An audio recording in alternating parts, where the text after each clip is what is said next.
Hello everyone, नमस्कार। एक बार फिर से आप सभी का बहुत बहुत स्वागत है लोधाज क्लासेस के बीए प्लेटफॉर्म पर। बीए सेकेंड ईयर के अंतर्गत ही दोस्तों प्राचीन पाश्चात्य राजनीतिक चिंतक या विचारक वाले सेशन को कंटिन्यू करते हुए तो वेस्टर्न पॉलिटिकल थिंकर्स वाले सेशन को आज हम फिर से डिस्कस करेंगे दोस्तों जेरेमी बेंथम के बचे हुए पार्ट पर। अब मैंने ऐसा क्यों बोला, क्योंकि इससे पहले लेक्चर नंबर 18 में हम जेरेमी बेंथम के उपयोगितावादी सिद्धांत पर चर्चा कर चुके हैं। उनका बचा हुआ पार्ट अर्थात कि उनका राजनीतिक दर्शन है ना, तो इस राजनीतिक दर्शन पर आज हम चर्चा करने वाले हैं। इसके अंतर्गत हम देखेंगे कि राज्य और कानून के संबंधी उनकी धारणा क्या रही है, तो उनके विभिन्न प्रकार के विचार हम यहाँ पर देखेंगे। आइए सेशन पर डायरेक्ट मूव करते हैं दोस्तों। थर्ड यूनिट का फर्स्ट टॉपिक चल रहा है और आज ये कंप्लीट हो जाएगा। कल हम बात करेंगे जॉन स्टुअर्ट मिल पर। क्लियर है? चलिए, तो आज के सेशन में हमें मात्र 3 बिंदुओं पर फोकस करना। सबसे पहले हम व्याख्या देखेंगे, है ना, उसके बाद में हम राजनीतिक विचार देखेंगे, इनकी किस किस क्षेत्र में किस प्रकार के विचार रहे हैं, और लास्ट में दोस्तों हम सिद्धांत की आलोचना को देखने वाले हैं। क्लियर है? आइए अब शुरू करते हैं सेशन को। सबसे पहले व्याख्या की बात करें तो व्याख्या में दोस्तों में लिखना क्या होता है, कई बार बता चुका हूं मैं आप लोगों को। टॉपिक से संबंधित जो प्रश्न आपसे पूछा गया है उस प्रश्न से संबंधित उसका जो मोटा मोटा ज्ञान होता है ना, वो सब हमें एक व्याख्या के अंतर्गत लिख देना चाहिए, जिससे कि एग्जामिनर जब कॉपी चेक करता है, व्याख्या को पढ़ता है, तो उसे ये समझ आ जाए कि यार इस व्यक्ति को, इस बच्चे को पूरा याद है, इस टॉपिक से संबंधित जो मैंने पूछा है उससे ये पूरा उसको याद है। क्योंकि व्याख्या पढ़ के ही ये पता लगाया जा सकता है कि सामने वाले ने पूरी आंसर राइटिंग में क्या लिखा है, क्या क्या किया है। ठीक है, तो बेंथम के राजनीतिक चिंतन के बारे में दोस्तों हमें व्याख्या के अंतर्गत क्या कहना, देखिए मेरे साथ पढ़ेंगे आप लोग। एक कंसेप्ट इजी है, क्लियर हो जाएगा। सबसे पहले आप बताएंगे बेंथम के बारे में कि ये बेंथम साहब थे कौन। ओके, बेंथम साहब कौन थे? बेंथम का जन्म इंग्लैंड के एक संपन्न वकील घराने में हुआ था। कब हुआ था दोस्तों? 1748 में, है ना। अब चूंकि वकील घराने में इनका जन्म हुआ था तो संभवतः ये भी वकालत ही करेंगे बड़े होकर, और बाकायदा उन्होंने वकालत करके और ये भी एक बैरिस्टर बने, वकील बने, है ना। और हालांकि दोस्तों ये बचपन से ही असाधारण प्रतिभा के धनी रहे हैं। बचपन में ही इन्होंने लैटिन, ग्रीक और फ्रेंच भाषा की प्रैक्टिस चालू कर दी थी, इनको सीखना चालू कर दिया था, प्रारंभ कर दिया था। यार पेन का कलर चेंज करना पड़ेगा, रेडी लेते हैं। ओके, ठीक है ना।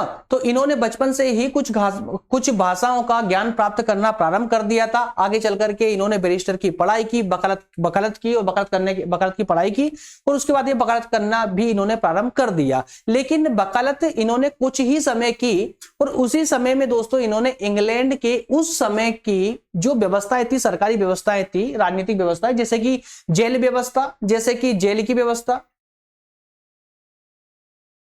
जैसे कि जेल व्यवस्था, न्याय व्यवस्था, कानून व्यवस्था, तो इन व्यवस्थाओं में बहुत ज्यादा भ्रष्टाचार व्याप्त हो चुका था। कई प्रकार की इसमें अराजकता व्याप्त हो चुकी थी। इसकी अव्यवस्थाएं निरंतर रूप से बढ़ती जा रही थी। तो इन अव्यवस्थाओं से ही चिंतित होकर के ही बेंथम साहब ने चिंतन का रास्ता अपनाया, है ना। इन सार्वजनिक व्यवस्थाओं की अव्यवस्था से चिंतित होकर इन्होंने चिंतन का रास्ता अपनाया, और ये इस रास्ते पर, चिंतन के रास्ते पर, ये एक महान विचारक बनकर के उभरे। बेंथम अपने जीवन काल में एक वैचारिक मसीहा बन चुके थे, क्योंकि इनके जीवन काल में ही, इनके जीते जी ही इनको एक अच्छी खासी ख्याति प्राप्त हो चुकी थी। तो ये वैचारिक मसीहा बन चुके थे अपने उपयोगितावाद संबंधी विचारों के कारण, या कहें कि राज्य संबंधी विचारों के कारण, या कानून या अन्य क्षेत्रों के संबंधी विचारों के कारण। मतलब कि उन्होंने जितने भी विचार प्रस्तावित किए उन सभी विचारों के कारण ही ये अपने जीवन काल में बहुत अच्छी ख्याति प्राप्त कर चुके थे। क्लियर है? इसी के साथ दोस्तों अब हम चर्चा करते, देखिए व्याख्या में आपको एक मोटी सी हमने चर्चा कर ली है। बेंथम के बारे में थोड़ा सा हमने बता दिया है कि बेंथम साहब कौन थे, और उनको ये पद जो मिला है आज, जिस कारण से आज हम ये इंग्लैंड के होने के बावजूद इन्हें भारत में भी पढ़ाया जा रहा है। तो क्यों पढ़ाया जा रहा है, इसका कारण यही कुछ था, है ना। इस बारे में थोड़ा सा लिख दिया अपने व्याख्या के अंतर्गत। अब हम बात करेंगे एक्चुअल पार्ट की, जिसमें हम बात करेंगे राजनीतिक विचारों की, कि इनके विभिन्न क्षेत्रों को लेकर किस किस प्रकार के विचार रहे हैं। सबसे पहले देखेंगे दोस्तों कि राज्य को लेकर के बेंथम साहब के क्या विचार रहे हैं। राज्य को लेकर बेंथम साहब के क्या विचार रहे हैं? तो बेंथम ने राज्य को एक अवयवी ना मान करके उसे एक यंत्र माना। अवयवी मतलब कि एक कंप्लीट बॉडी ना मान करके बल्कि उस बॉडी का एक छोटा सा पार्ट माना है। किसको? राज्य को, ठीक है ना। लेकिन वे राज्य को व्यक्तियों के मध्य हुई संविदा का परिणाम भी नहीं मानते हैं, जैसे कि अन्य विचारक क्या मानते हैं? राज्य क्या है? सामाजिक समझौते का परिणाम है ना, सामाजिक समझौते का परिणाम मानते हैं अन्य विद्वान।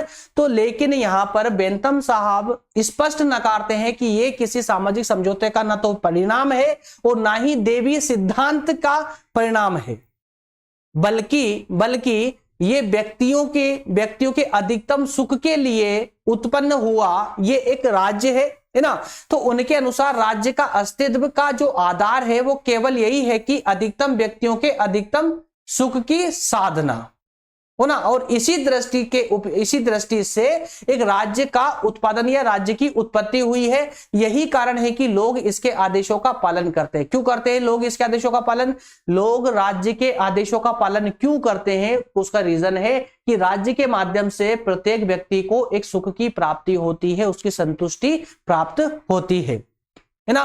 तो इस प्रकार से दोस्तों बेंथम साहब के राज्य संबंधी जो विचार रहे हैं वो अन्य विद्वानों से थोड़े से अलग रहे हैं। जहां अन्य विद्वानों से जैसे कि जॉन लोक ने या हॉब्स ने, इन्होंने जहां पर राज्य की उत्पत्ति का कारण सामाजिक समझौता माना है ना, या अन्य विद्वानों के द्वारा जहां देवीय सिद्धांत को राज्य की उत्पत्ति का कारण माना है, वहीं जेरेमी बेंथम ने राज्य की उत्पत्ति का कारण ना तो सामाजिक समझौते को माना है और ना ही देवी सिद्धांत को माना है, बल्कि उन्होंने बताया है कि राज्य की उत्पत्ति का जो आधार रहा है वो आधार है अधिकतम व्यक्तियों के अधिकतम सुख जो है इसका आधार रहा है। और इसी कारण से लोगों के द्वारा राज्य की उत्पत्ति हुई है और इसी कारण से लोग राज्य के आदेशों का पालन भी करते हैं। अगला है दोस्तों विधि के संबंध में, विधि अर्थात कि कानून के संबंध में बेंथम साहब के क्या विचार रहे हैं? तो बेंथम जैसे कि अन्य जो विद्वान रहे हैं उन्होंने प्राकृतिक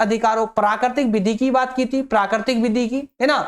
तो इस प्राकृतिक विधि को भी इन्होंने स्वीकार नहीं किया है। इनके अनुसार, बेंथम साहब के अनुसार, राज्य के लिए यह आवश्यक नहीं है कि वह किसी प्राकृतिक विधि की मान्यताओं के अनुसार कार्य करे, बल्कि विधि का रूप आदेश का ही होता है। विधि का रूप क्या होता है? आदेश का रूप होता है ना। विधि मतलब कानून मतलब कि आपको आदेशित करना, है ना। और आदेश प्रकृति द्वारा ना दिए जा करके एक सुनिश्चित सत्ता के द्वारा दिया जा सकता है। प्राकृतिक विधि की कल्पना पूरी तरह से अनुचित बताई है किसने? बेंथम साहब ने।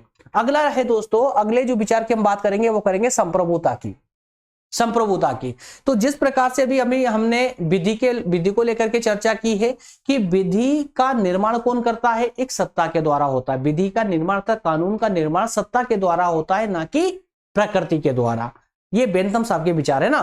तो विधि का निर्माण एक सत्ता करेगी, तो जिस सत्ता के द्वारा विधि का निर्माण हो रहा है उस सत्ता का संप्रभु होना आवश्यक है, अर्थात कि सर्वोच्च होना जरूरी है। मतलब ये कि जो संस्था विधि का निर्माण करती है उस संस्था से बड़ा उस देश में और कोई नहीं होना चाहिए, है ना। और जिससे उसके द्वारा लागू की गई विधि का पालन स्वाभाविक रूप से होता रहे, ऐसा मानता बेंथम साहब का। अगला जो है दोस्तों अधिकारों के विषय में क्या विचार है इनके? अधिकारों के विषय में क्या विचार है? तो यहां पर एक छोटी सी कंफ्यूजन आप लोग देखने को मिलेगी। देखिए, हालांकि कंफ्यूजन नहीं है, इनके विचार ही है। अगली स्लाइड में देखिए, एक में अधिकारों की चर्चा की गई है और दूसरे में है दोस्तों प्राकृतिक अधिकार, है ना। दूसरे में क्या है? प्राकृतिक अधिकार। तो यहां पर ये अधिकारों की जब बात करते हैं तो ये यहां पर भी प्राकृतिक अधिकारों का विरोध करते हैं, प्राकृतिक अधिकारों को एक्सेप्ट नहीं करते, जैसा कि अन्य विद्वानों ने प्राकृतिक अधिकारों को एक्सेप्ट किया है। तो बेंथम ने प्राकृतिक अधिकारों की कल्पना का भी विरोध किया है। उनके अनुसार प्राकृतिक अधिकार का स्रोत जो प्रकृति है वो अधिकारों का स्रोत नहीं हो सकती, है ना। क्योंकि अधिकार कहां से प्राप्त होते हैं? राज्य से या सत्ता से। उनका एकमात्र स्रोत कौन हो सकता है? राज्य हो सकता है। मतलब कि अधिकार आपको राज्य से ही प्राप्त हो सकते हैं, प्रकृति से नहीं। तो व्यक्ति के अधिकार केवल वे ही हो सकते हैं जो राज्य द्वारा दिए जाए। क्लियर है? लेकिन अगले ही पंक्ति में जब उन्होंने संपत्ति के अधिकार की चर्चा की, संपत्ति के अधिकार की चर्चा की, तो संपत्ति के अधिकार में दोस्तों हमें प्राकृतिक अधिकार की झलक दिखाई देती है। संपत्ति के अधिकारों को बेंथम ने प्राकृतिक अधिकार जैसी मान्यता प्रदान की है। यहां पर उन्होंने प्राकृतिक जो अधिकार है संपत्ति का अधिकार, उसके समान ही मान्यता प्रदान की है। उनका मत है कि व्यक्ति की छोटी से छोटी संपत्ति को भी बिना मुआवजा दिए छीनना नहीं चाहिए, राज्य के द्वारा छीनना नहीं चाहिए। बेंथम के अनुसार संपत्ति चूंकि व्यक्ति की सुरक्षा के लिए आवश्यक है, अतः राज्य द्वारा व्यक्ति की संपत्ति की सुरक्षा के अधिकार को पूरी मान्यता मिलनी चाहिए। मतलब कि संपत्ति का अधिकार सबसे बड़ा अधिकार है जनता के लिए, व्यक्ति मनुष्य के लिए, इसलिए संपत्ति का अधिकार निर्विरोध रूप से होना चाहिए, प्राकृतिक अधिकार की तरह ही होना चाहिए, जिसका कोई विरोध ना करे, राज्य के द्वारा भी उसको छीना ना जा सके और राज्य को छीनना आवश्यक बन जाए तो उसके लिए मुआवजा दिया जाना चाहिए। क्लियर है? तो दोस्तों ये था छोटा सा दर्शन बेंथम साहब का, है ना। उसके बाद में दोस्तों अब हम बात करते हैं कि इनका जो ये दर्शन रहा है, इसकी आलोचना की बात करें तो राज्य के उद्देश्य का एक पक्षी विवेचन उन्होंने किया है। राज्य के उद्देश्य का एक पक्षी विवेचन किया है इन्होंने। जो राज्य का उद्देश्य बताया है अधिकतम लोगों का अधिकतम सुख, ये सिर्फ एक पक्ष की बात की है इन्होंने। तो बेंथम ने राज्य को व्यक्ति के सुखों की प्राप्ति का साधन बताया है ना, और ये कहा है कि उसके समस्त कार्यों का आधार भी व्यक्ति के सुख की साधना ही होना चाहिए। यह विचार राज्य के उद्देश्य और कार्यों के विषय में एक पक्षीय है, मात्र पूरे राज्य को व्यक्ति के कार्यों या व्यक्ति की आवश्यकताओं का एक आवश्यकता प्राप्त करने का एक मात्र साधन बनाया है। क्लियर है? इस कारण से कहा गया है कि राज्य के उद्देश्य के संबंध में अगर बात करें तो ये एक पक्षी विवेचन इन्होंने किया है। अगला है राज्य के कार्यों का सिद्धांत। तो राज्य के कार्यों का सिद्धांत, तो राज्य की जहां जहां चर्चा आएगी दोस्तों, चाहे राज्य का उद्देश्य हो चाहे राज्य का कार्य हो, उसका एक ही अंत एक ही है, अधिकतम लोगों का अधिकतम सुख। क्या है? अधिकतम लोगों का अधिकतम सुख, है ना। अधिकतम संख्या के अधिकतम सुख की अव्यवहारिकता, राज्य वे सब कार्य करे जिनसे अधिकतम संख्या के अधिकतम सुख की साधना या सुख की प्राप्ति हो सके।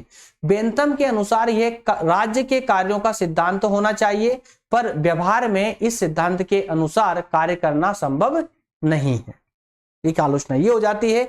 इसके अलावा दोस्तों 2 पॉइंट और देखने वाले हैं। व्यक्ति, राज्य व समाज के संबंध में त्रुटिपूर्ण धारणा।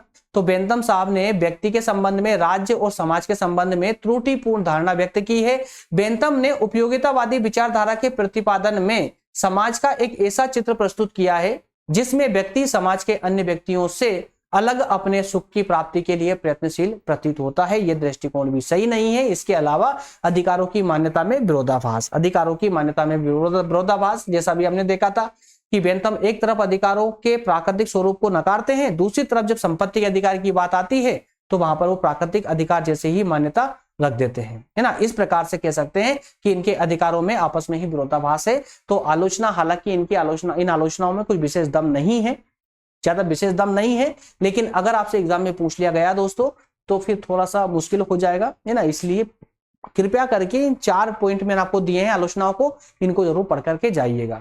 ठीक है, ये छोटा सा अध्ययन दोस्तों कंप्लीट होता है। अगला सेशन अब होगा हमारा जॉन स्टुअर्ट मिल पर। क्लियर है? जॉन स्टुअर्ट मिल पर, क्योंकि एक ही क्लास में इसको कंप्लीट करने का प्रयास करेंगे। मिलेंगे अगले पार्ट में दोस्तों, तब तक आप सभी का बहुत बहुत धन्यवाद। Thank you.